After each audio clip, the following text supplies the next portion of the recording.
আমাদের জীবনে এমন কিছু সময় আসে যখন দেয়ালে পিঠ থেকে যায়, যখন আমাদের নির্দিষ্ট চাওয়া পূরণ করা ছাড়া আর বিকল্প কোনো পথ সামনে খোলা থাকে না।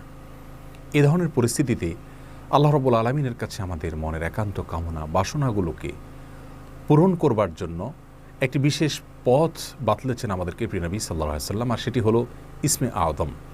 ইসমে আযম মানে হলো মহান নাম। আল্লাহ রাব্বুল আলামিনের এই ইসমে আযম তথা মহান নামের মাধ্যমে কোনো কিছু চাওয়া হলে তিনি সেটা পূরণ করেন। এই নামের মাধ্যমে আল্লাহকে ডাকা হলে তিনি সেটাকে সাড়া দেন। এ মর্মে নবী আলাইহিস সালামের অনেকগুলো হাদিস রয়েছে। অনেক উলামা একরাম ইসমে আযম সম্পর্কে বলেছেন যে এটি হলো আল্লাহ রাব্বুল আলামিনের যে মূল নাম আল্লাহ, সেটি তার অনেকগুলো গুণবাচক নাম আছে। তমধ্যে থেকে আল্লাহ রাব্বুল আলামিনের যে মূল নাম আল্লাহ, এই আল্লাহ এই নামের মাধ্যমে আল্লাহ রাব্বুল আলামিনকে ডেকে যদি বান্দা কোনো কিছু চান কায় মনোবাক্যে অন্তরের গভীর থেকে, তাহলে সে দোয়া আল্লাহ রাব্বুল আলামিন অবশ্যই কবুল করেন। এজন্য কোনো কিছু আল্লাহ রাব্বুল আলামিনের কাছে চাওয়ার আগে যদি আল্লাহ বলে ডেকে ভালোবাসা থেকে, আস্থা থেকে, ভরসা থেকে, কায় মনোবাক্যে দীনতাহীনতার সাথে আল্লাহকে ডেকে যদি কেউ দোয়া করেন, তাহলে সে দোয়া আল্লাহ রাব্বুল আলামিন ফিরিয়ে দেন না। ইসমে আযম সম্পর্কে আরও নির্দিষ্ট করে আমরা নবী আলাইহিস সালামের যে হাদিসটি দেখতে পাই, সেটি তিরমিজিতে বর্ণিত হয়েছে, আরও বিভিন্ন হাদিসের কিতাবে বর্ণিত হয়েছে। সে হাদিস সম্পর্কে বিশ্ববিখ্যাত হাদিসবিদ হাফিজ ইবনে হাজার আল আসকালানী রাহিমাহুল্লাহ ফাতহুল বারীতে লিখেছেন যে ইসমে আযম সম্পর্কে সবচেয়ে বিশুদ্ধতম হাদিস হলো এটি। আর সেটি হলো এই যে বুরায়দা রাদিয়াল্লাহু আনহু বর্ণনা করেছেন, এক ব্যক্তি নামাজের মধ্যে একবার কিছু বাক্য বলে উঠলেন। নবী সাল্লাল্লাহু আলাইহি সাল্লাম তার কথাগুলো শুনলেন। তিনি বলে উঠলেন, আল্লাহুম্মা ইন্নী আসআলুকা বিআন্নী আশহাদু আন্নাকা আনতাল্লাহ লা ইলাহা ইল্লা আনত আল আহাদুস সামাদ আল্লাযী লাম ইয়ালিদ ওয়া লাম ইউলাদ ওয়া লাম ইয়াকুল লাহু কুফুয়ান আহাদ। তার মুখে এই বাক্যগুলো শুনে নবী আলাইহিস সালাম বলেছেন, নিশ্চয়ই এই লোকটি ইসমে আযম পাঠ করেছে। ইসমে আযমের মাধ্যমে আল্লাহ রাব্বুল আলামিনের কাছে কোনো কিছু চাওয়া হলে তিনি সেটা ফিরিয়ে দেন না।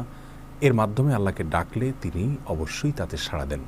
এই হাদিসের ভিত্তিতে অনেক মুহাদ্দিসিন ইকরাম বলেছেন এটি হলো সেই দোয়া যেটাকে ইসমে আযম বলা হয়, যার মাধ্যমে এটি পাঠ করার পর আল্লাহর কাছে কোনো কিছু পেশ করলে সেটাকে অবশ্যই আল্লাহ তাআলা পূরণ করেন। মনের যে কোনো ভালো আশা আল্লাহ তাআলা পূরণ করে থাকেন। দোয়াটি আবারও বলছি, আল্লাহুম্মা ইন্নী আসআলুকা বিআন্নী আশহাদু আন্নাকা আনতাল্লাহ লা ইলাহা ইল্লা আনত আল আহাদুস সামাদ আল্লাযী লাম ইয়ালিদ ওয়া লাম ইউলাদ ওয়া লাম ইয়াকুল লাহু কুফুয়ান আহাদ। যার অর্থ হলো, হে আল্লাহ, আমি আপনার কাছে প্রার্থনা করছি এ মর্মে যে, এই জন্য যে, এই ভিত্তিতে যে আমি সাক্ষ্য দেই আপনি আল্লাহ, আপনি ছাড়া সত্যিকারের কোনো মাবুদ নেই, আপনি কারোর মুখাপেক্ষী নন, আপনি একক, এবং আপনি কাউকে জন্ম দেননি, আপনাকেও কেউ জন্ম দেয়নি, এবং আপনার সমকক্ষ আর কেউ হতে পারে না।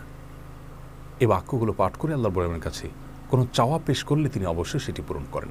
কেউ যদি অত্যন্ত সংক্ষেপে ইসমে আযমের মাধ্যমে দোয়া করতে চান, তাহলে তিনি আল্লাহ রাব্বুল আলামিনের প্রতি আন্তরিকতা, ভালোবাসা, শ্রদ্ধা, বিশ্বাস, ভক্তি এবং ভরসা রেখে আল্লাহকে ডেকে ডেকে মায়ার সাথে, মমতার সাথে, আল্লাহর অনুগ্রহগুলোর কথা স্মরণ করে আল্লাহকে ডেকে ডেকে তার মনের চাওয়াগুলো পূরণ করবেন।